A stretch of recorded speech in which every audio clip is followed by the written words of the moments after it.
Tambor del chamán.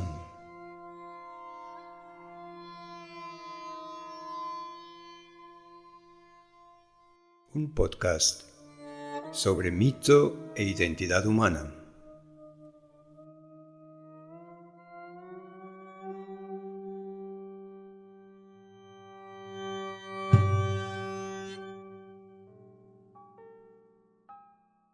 Las distintas tradiciones míticas muestran tres estadios en la evolución de las figuras de los dioses.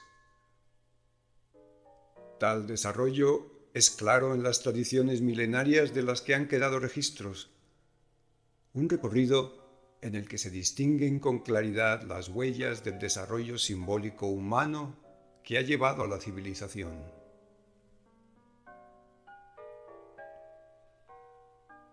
En el caso de la primera generación de dioses, en las culturas anteriores a las ciudades e incluso en los estadios más arcaicos de las primeras ciudades, los dioses primordiales toman la forma del propio despertar de la psique humana, de las proyecciones que ésta hace en cuanto la rodean.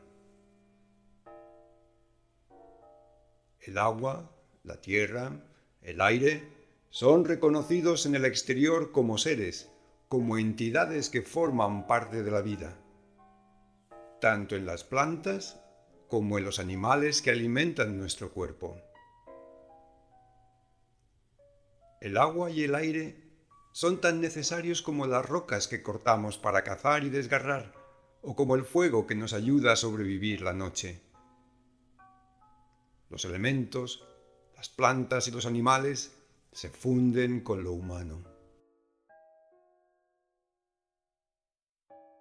Con el decurso de los años, los antepasados que pusieron en buen uso las relaciones descubiertas con cuanto nos rodea, los abuelos que inventaron el anzuelo o comenzaron a hacer lascas, o aquellos que domesticaron los cachorros del lobo, se convirtieron en seres poderosos que sobrevivieron a su muerte personal en sus enseñanzas, en las que estaba contenido el poder del alma del mundo.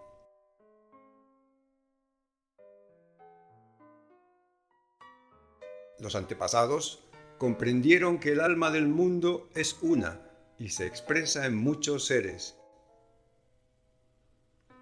La primera expresión de su poder, la primera generación de los dioses, no conoce la frontera entre la vida individual y la vida colectiva, entre lo humano y el resto de la vida.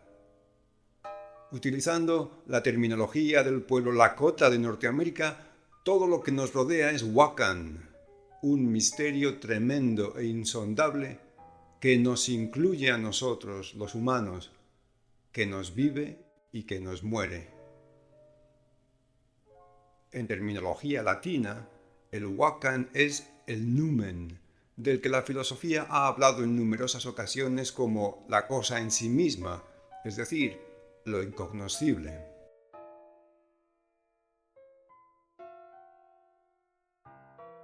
Esta inmersión de lo humano en lo Wakan acabará por humanizar todo el universo.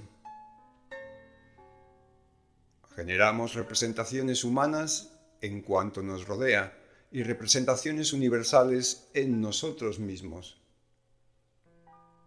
Lo Wakan está en lo elemental. En el Rig Veda, Agni, el fuego sacrificial, lo consume y engulle todo como un ser vivo. Las olas del mar son en Grecia los caballos de Poseidón, y en muy distintas culturas los vientos son seres Wakan que hablan con los labios de los árboles. Las aguas del torrente son el murmullo del discurso de los difuntos, de los antepasados, y la tierra es madre ancestral que nos sustenta. El cielo, Padre primigenio que nos cobija y nos trae las aguas y el fuego del rayo.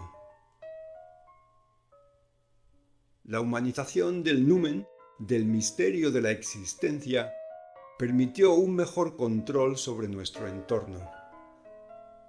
Al reducir estos entes primigenios a interlocutores de nuestras acciones económicas, comenzamos a expresar nuestras formas mentales y psicológicas. Estos son los primeros dioses.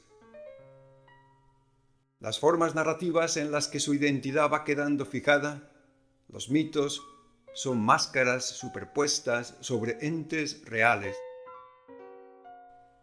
Así, por ejemplo, el dios huracán de los mayas es un ente tan real o tan ilusorio como el humano que lo concibe. La acción de huracán es real y la experimentamos en la naturaleza. Su configuración física y el proceso de orden que lo constituye son tan reales o tan ilusorios como el resto de las acciones humanas que nos condicionan en el entorno.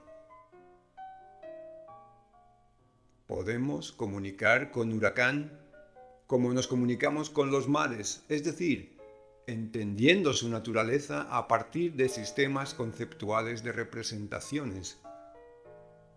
Estos sistemas conceptuales lo conjuran en rituales, ya sean los del meteorólogo que describe en un mapa su recorrido devastador sobre la costa, o los del sacerdote chamán que le hace ofrendas a huracán.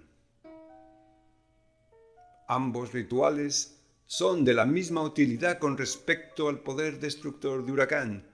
Sus caprichosos cambios de trayectoria son tan impredecibles desde las redes neurales recurrentes de hoy como desde la ambigua visión que tenía antaño el chamán.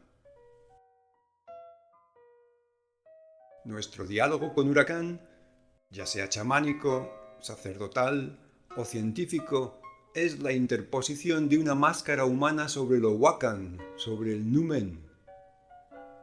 Con ese diálogo hacemos un conjuro psicológico para aceptar lo inaceptable de la identidad destructora de huracán, y la aceptamos comprendiendo su otra máscara, la del dios benefactor que nos trae lluvia abundante y benigna.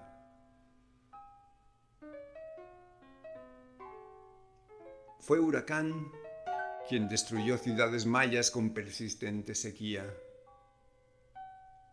El castigo de esa destrucción fue precedido por las bendiciones que hicieron florecer con esplendor las ciudades de los mayas. Es interesante observar cómo el chamán meteorólogo que hoy nos habla desde la televisión pone nombres humanos distintos a los huracanes y a las tormentas individuales. Haciendo esto, expresa una necesidad ancestral de humanizar lo Wakan, de conjurar nuestros miedos e incertidumbres en procesos rituales. Hoy son de corte científico, tan útiles y tan precarios como los que se dieron en otros tiempos. La personalidad del dios de la tormenta babilonio Marduk, el toro de los cielos, como también es llamado el dios Indra en el Rig Veda, es la proyección de una personalidad humana sobre un ente real. No obstante, la proyección no alcanza nunca una forma puramente humana, pues hay algo más en ese ente que no es subsumible en ninguna de nuestras representaciones.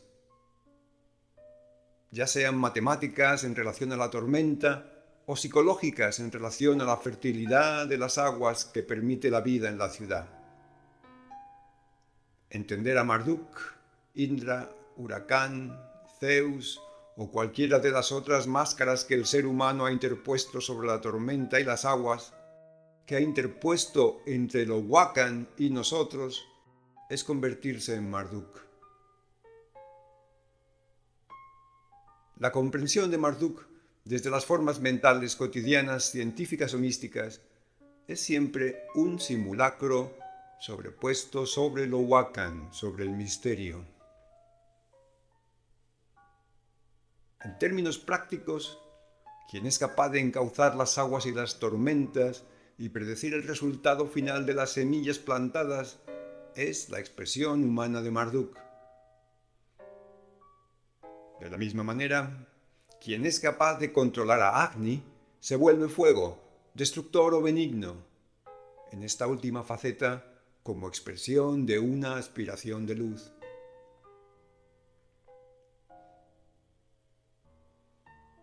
Con los dioses, con las narrativas humanas superpuestas sobre lo Wakan de los procesos que ocurren alrededor nuestro y en nuestro propio cuerpo, comienza la vida plenamente humana. Es con lo Wakan que el espacio se vuelve metáfora de algo desconocido, y nuestra vida toma la senda del símbolo. Con los dioses se nos abre una nueva forma de la realidad más allá de la precaria forma de la supervivencia. Agni y todos los dioses de segunda generación que como él presentan continuidad con los Wakan, nos permite una lexicalización humana simplificada del mundo, que se convertirá a partir de ese momento en el lenguaje de la identidad simbólica humana.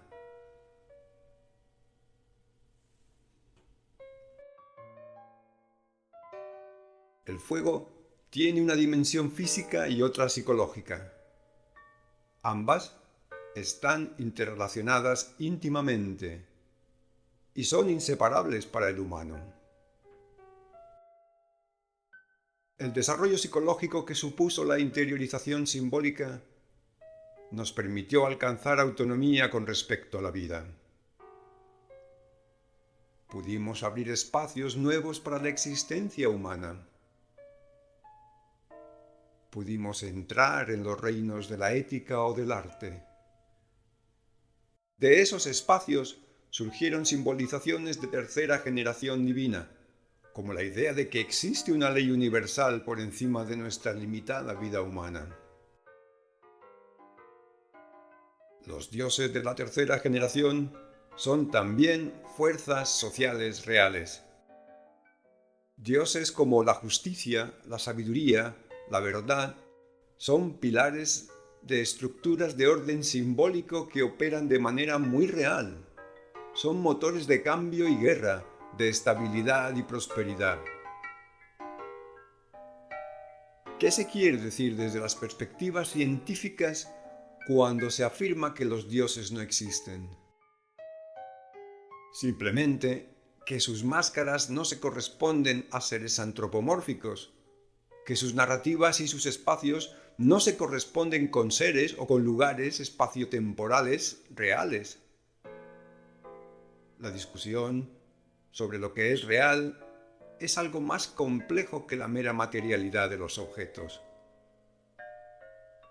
La filosofía nos enseña que el mismo concepto de materia es opaco y cambiante, como muestra también la física cuántica.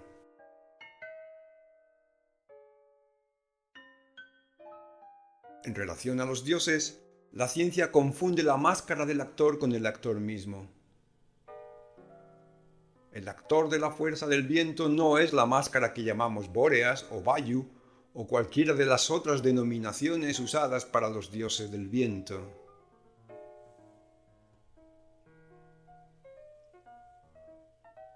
La física, cuando estudia el viento tratando de comprenderlo, habla con el viento, como lo hacía el rishi védico que lo conjuraba en sus himnos. Ahora lo comprendemos desde los encantamientos de la matemática moderna. Antaño, desde las fórmulas simbólicas que intentaban entender sus caprichosos efectos.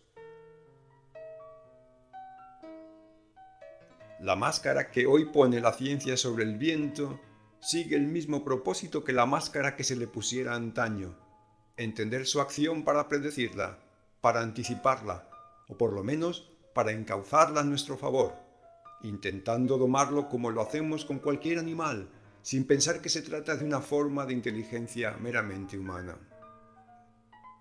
Los procesos físicos y psicológicos que identificamos con los dioses son tan reales o tan imaginarios hoy como ayer lo fueran. Los vientos son procesos reales, y las tormentas, y los huracanes, y los terremotos, y el sexo, y la ira, y la maternidad, y el enfatuamiento, y la justicia. Cada uno de estos procesos antaño llevaba el nombre de un dios o una diosa. Nuestra ciencia proyecta sobre las aguas primordiales de la existencia Hoy, máscaras simbólicas, sistemas conceptuales. Y lo hace de la misma manera que lo hiciera el humano de ayer en sus narrativas de conocimiento. Podemos viajar a la Luna utilizando la física newtoniana o la teoría de la relatividad. En términos prácticos, las diferencias de cálculo serán ínfimas y llegaremos igualmente. Lo mismo pasaba en la antigüedad con los mitos rivales, como es el caso de los rituales organizados en torno a los dioses de la tormenta. Los sistemas míticos rituales equivalentes conducían de manera análoga la nave de la ciudad a través del ciclo de las estaciones.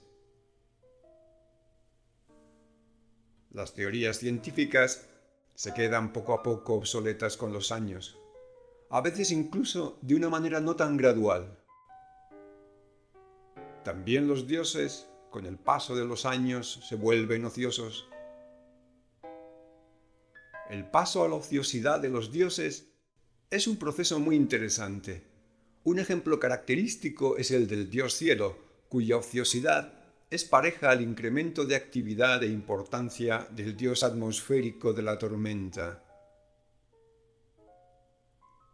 Cuando lo examinamos con detalle, vemos que la ociosidad no es de la fuerza real que representa, sino de la narrativa que da forma a su máscara.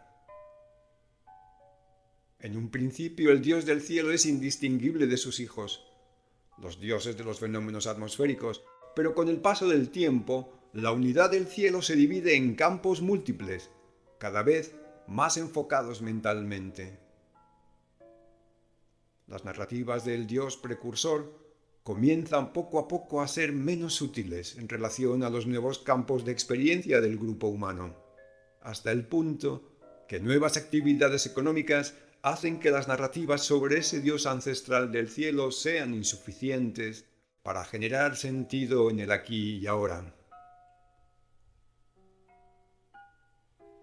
El ocaso de los dioses siempre conlleva una narrativa nueva, una nueva máscara de significados que ocupa el lugar de la máscara narrativa del viejo dios. Las fuerzas físicas y psicológicas que subyacen tanto a las máscaras particulares del dios o la diosa ociosos como a las máscaras del dios que ocupa su lugar, permíteme que insista, son tan reales o tan imaginarias como la tierra bajo nuestros pies. Puede desaparecer el dios Dioniso de nuestros rituales, creencias y cultos, pero seguimos ingiriendo vino y alcohol, seguimos emborrachándonos. La interpretación contemporánea del mito de Dioniso dice que Dioniso era el dios del vino, lo que supone que hay dos entes, Dioniso por un lado y el vino por otro, y que el vino es propiedad de Dioniso de la misma manera que alguien es propietario de una casa. Pero déjame que te diga, esa no es la forma en la que lo entendían los griegos de la antigüedad. El vino era Dionisos en estado líquido.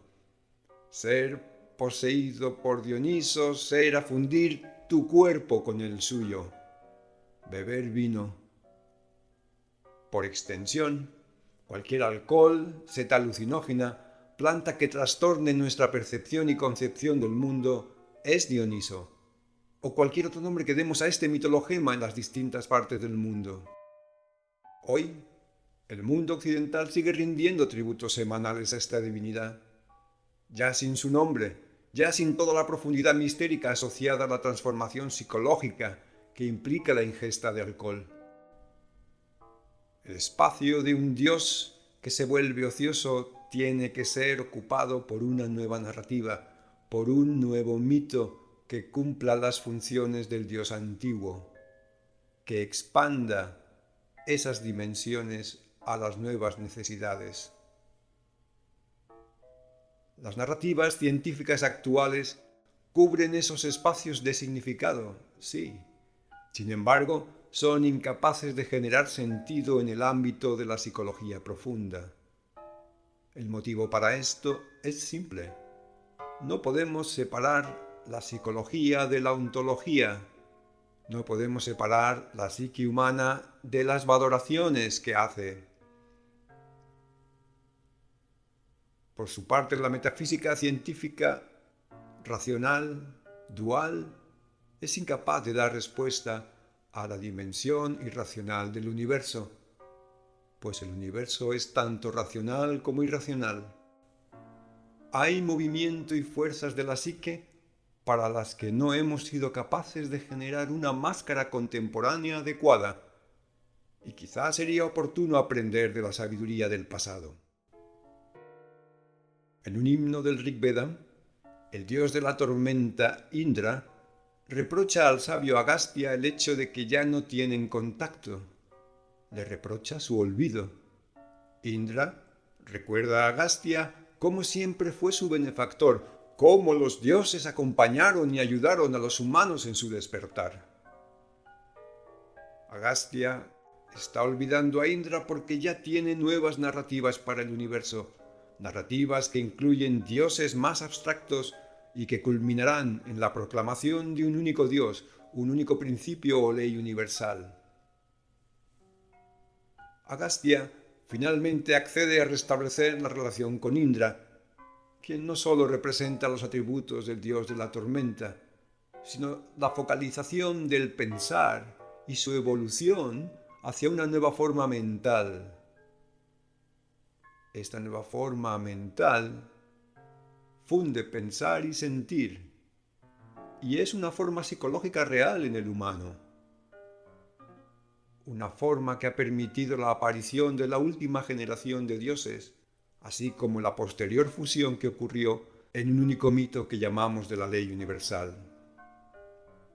Todas nuestras nuevas narrativas, los mitos de la ciencia, solo serán válidas si son capaces de generar sentido para la vida humana en su conjunto, si cubren todos los campos de nuestra psique, si completan y sintetizan las viejas narrativas de los dioses ociosos con nuevas narrativas más amplias y profundas. La ontología científica es tan dogmática como los axiomas que la sustentan. Y ese dogmatismo es per se una creencia, como han probado los teoremas de Gödel en relación a la aritmética.